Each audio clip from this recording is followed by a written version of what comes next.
Agradeço a doutora Gabriela Araújo Pires. E agora, pelos Amicicuri, Conselho Indígena Tapajós e Arapuinhos e Terra de Direitos, falará o doutor Pedro Sérgio Vieira Martins.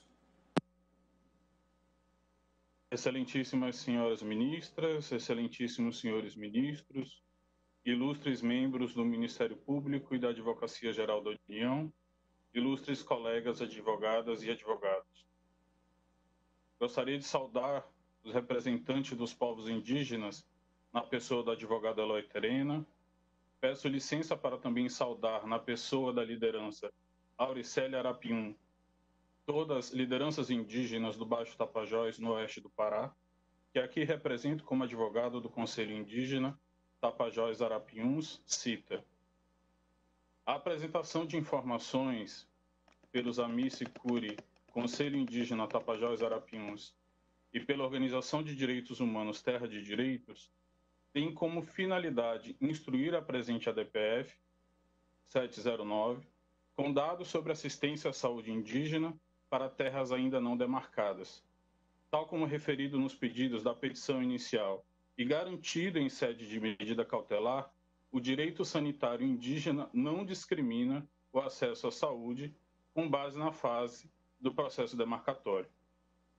A consolidação do direito dos povos indígenas a partir de 1988 tem como base o direito à autoidentificação como condição satisfatória para acesso a direitos sociais, tal como educação indígena e saúde indígena, em uma interpretação contra-integracionista do princípio da segurança jurídica. A DPF 709 representa a iniciativa dos povos indígenas pela proteção dos seus territórios, o que inclui a proteção dos seus corpos. De tal maneira, o precedente a ser criado neste julgamento pode fortalecer ou fragilizar a aplicação de todo um conjunto normativo dos direitos dos povos indígenas. Durante a pandemia de Covid-19, como neste julgamento resta bem demonstrado, a vulnerabilidade dos povos indígenas foi agravada. O movimento indígena também teve que recorrer à sistematização e publicização de forma autônoma dos dados de contaminação por Covid-19, em razão da subnotificação pelo governo federal. Neste sentido, o retrato da situação dos povos indígenas apresentado até agora ainda é apenas uma parcela da realidade não divulgada oficialmente. No Brasil, são mais de 240 terras indígenas ainda não homologadas, terras já invadidas, terras já espoliadas. Em abril de 2020, o estudo feito pelo Observatório Covid-19 da Fundação Oswaldo Cruz sobre probabilidade da epidemia por município já demonstrava a sobreposição das áreas de alto risco, com municípios do Pará, Pernambuco e Bahia, por exemplo, que a partir da análise das organizações indígenas são identificados como localidades de terras indígenas não demarcadas.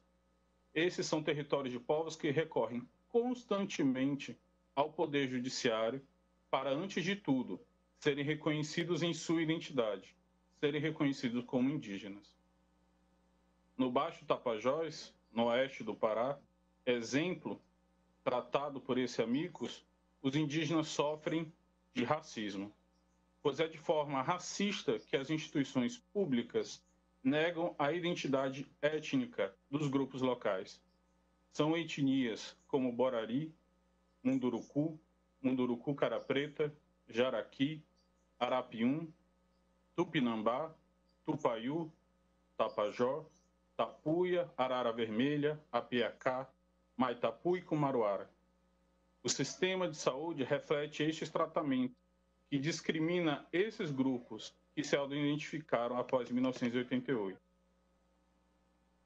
A existência de um polo de saúde indígena no município de Santarém, principal município da região do Baixo Tapajós, representa um grande avanço no direito sanitário para alcançar terras não demarcadas, mas ele é resultado de uma ação civil pública do Ministério Público Federal após 20 anos de luta pela saúde indígena no Baixo Tapajós.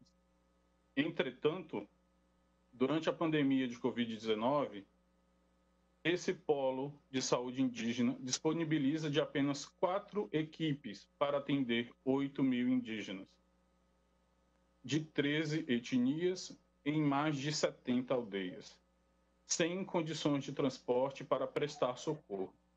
Até a data de hoje, deste julgamento, são mais de 500 indígenas contaminados na região do Baixo Tapajós, sem acesso à saúde adequada. É possível concluir que as terras indígenas não estarem demarcadas é uma variável para identificar a vulnerabilidade desses povos durante a pandemia de Covid-19. Sobre as condições de atendimento à saúde durante a pandemia, vale destacar que, de acordo com o Observatório de Direitos Humanos Crise Covid-19, a intensificação do desmonte das políticas públicas, como efeito da implementação da Emenda Constitucional 95, de corte no orçamento para áreas essenciais, a desorganização administrativa no atual governo, resultaram em uma estrutura pública extremamente frágil para o enfrentamento da mais grave crise epidemiológica dos últimos anos. De acordo com o INESC, o orçamento de 2019 para o sistema de saúde não aumentou em relação ao ano anterior, permanecendo o mesmo valor de 2014, ou seja, a população aumentou em 5 anos, mas o orçamento não aumentou. Não acompanhando o crescimento da população, nós temos uma redução do orçamento de saúde no Brasil. Por fim, considera-se a postura do governo federal em relação a povos indígenas atingidos de modo mais letal pela Covid-19 como um genocídio.